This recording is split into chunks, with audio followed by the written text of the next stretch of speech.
feel like I should be smiling and giving my talk like this the whole time. So in 2004, I co-founded Patients Like Me, my company Patients Like Me, with my brother Jamie and a good friend Jeff Cole. This is our website, www.patientslikeme.com. It's a place for patients to go share their experience, find other patients like them, and learn from them. Now, what's different about what we're doing is patients are sharing not just stories and experiences, but we're translating that into structural health data, outcomes, symptoms, treatments, all over time. This is that phenotype that goes with the genotype that John was talking about. In 2007, we were actually named one of 15 companies that will change the world. Now, I don't put this up here to brag. I think that actually breaks one of the TED Talk rules. I put it up here to talk about sort of some of the external expectations that Patients Like Me has, both from the outside world and then with actually my team. And we learned earlier about happiness, about the gap between expectations and reality, and that's one of the things as we build this company, as we try and create a thriving company that can help patients, how do you manage through that gap? And I'm going to talk a little bit about that later.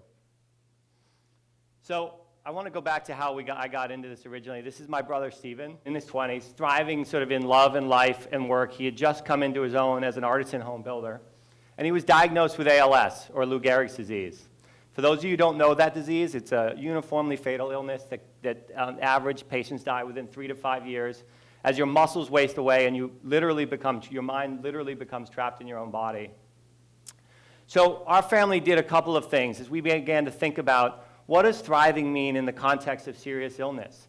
Can you, in the context of a chronic and serious illness, can you thrive? And what are your expectations in that environment? So we did a couple of things. My brother Jamie started the ALS Therapy Development Institute, which is an incredible nonprofit biotech doing amazing research just up the street in Cambridge. They've actually raised about $80 million and have some very exciting stuff coming out of it right now for ALS.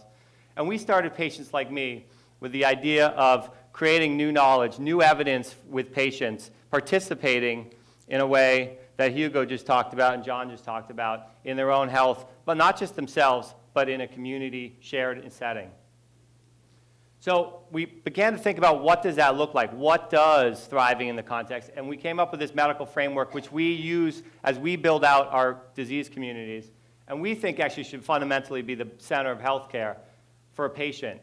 Given my status, what's the best outcome I can hope to achieve, and how do I get there?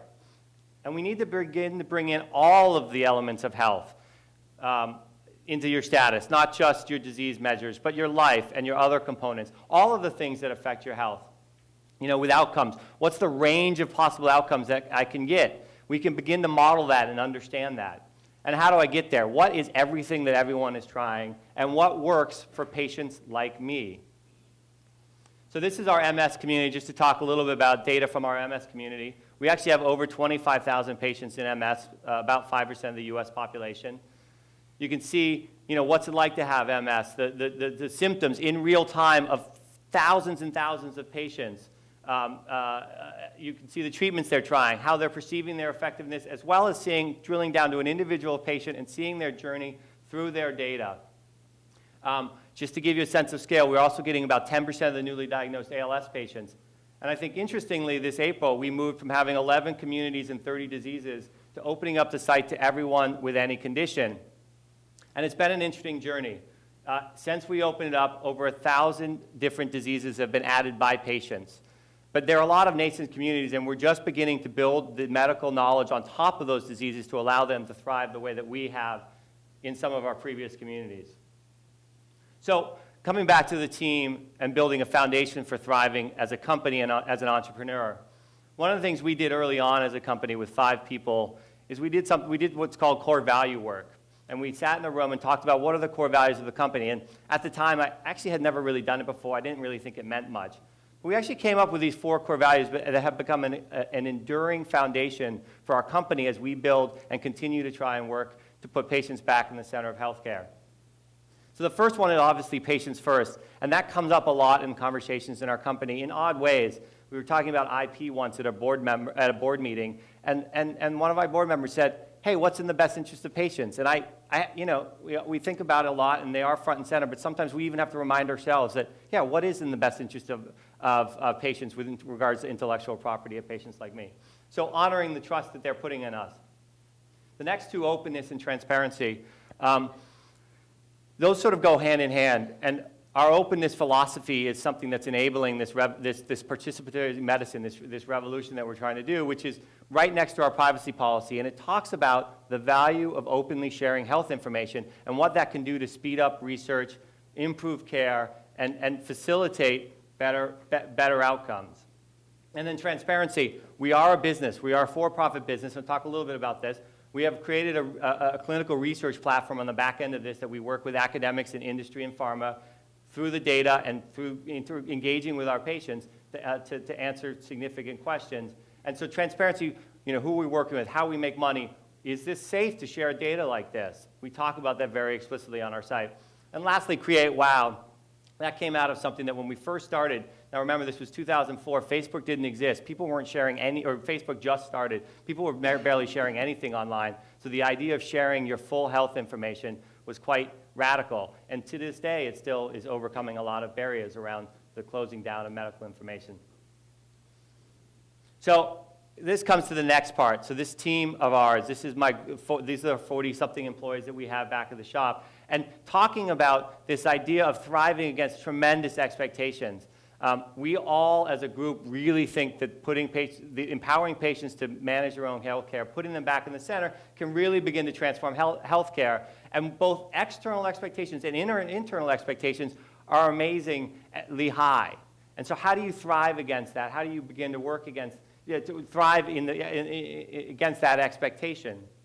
Because I think thriving is two things. It's actually making progress every day as well as taking leaps and bounds.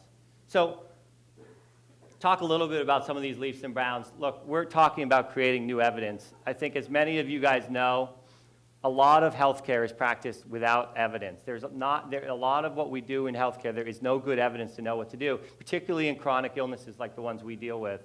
And when there is evidence, it's not evidence about a patient like you. And so we're trying to fix that with this clinical research platform that's on the back end of our system. This need for evidence really hit home for me really hard again when my daughter Samantha was born. Here she was 3 years ago. She was born with a VSD, which is a small hole in the heart. It's actually one of the most common birth defects. And I remember asking her cardiologist at the time, well, what are the likely outcomes? What's the range of outcomes? And the answer was, well, we don't really like to talk about outcomes. If it closes, it closes. If not, we'll talk about surgery and what can happen. And I remember thinking, well, either you don't have the data or you're being very paternalistic with me. So, but the reality is we don't have the data for what happens to a patient like her with her size hole in her location. And so we're trying to begin to think about that and fix that. So just a couple of pieces of evidence out of our site already. This is from our epilepsy community. We just got this published. Actually, I found out yesterday, so I got to add the Journal of Epilepsy and Behavior. Actually, interestingly, 1/3 of our epilepsy patients had never met another epilepsy patient. An incredibly debilitating illness that is isolating, and they had never met one before coming to patients like me. So there's some great data here. Obviously, better understanding seizure. We're moving people up the health ladder. We're empowering them to be better consumers of their own health. But I think more interestingly, more powerful is the almost 18% of patients who have had fewer visits to the ER as a result of being on our system. So 1 in 5 patients, if I could actually create a drug that would do that, I'd be a very rich man. And then, we are a social network, so sometimes there's weird side effects. We actually had a pair of epilepsy patients get engaged to be married. So lastly, before I wrap up, I want to talk about something that was very exciting. I think this is a watershed paper that we published in April of this year. Started almost 2 years ago when a small clinical study in ALS showed that lithium dramatically slowed the progress. Huge, huge paper in the patient community. And what happened was 10% of the patients on our site began taking lithium and sharing that data with us and each other. 9 months later, we actually we presented our first findings on this, and we were able to show that the drug does not work in the real world. And we refuted the original clinical findings, and this paper came out, which actually showed our methodology for understanding, for modeling the disease, predicting the outcomes, and showed the lack of drug effect. So we're talking about beginning to do near real-time clinical effectiveness of a drug in a community setting like patients like me. But I think what's actually more interesting is that our patients got to go with us along the ride. They were learning with us as we do it. This is a paper, and this helps us validate this as a platform and a methodology. But actually, our patients got this information earlier and faster and were able to make better clinical choices because they were part of and engaging in the system. So, look, as we thrive in life and business, there's a lot of unexpected outcomes. Unfortunately, we lost our brother in Thanksgiving 5 years ago.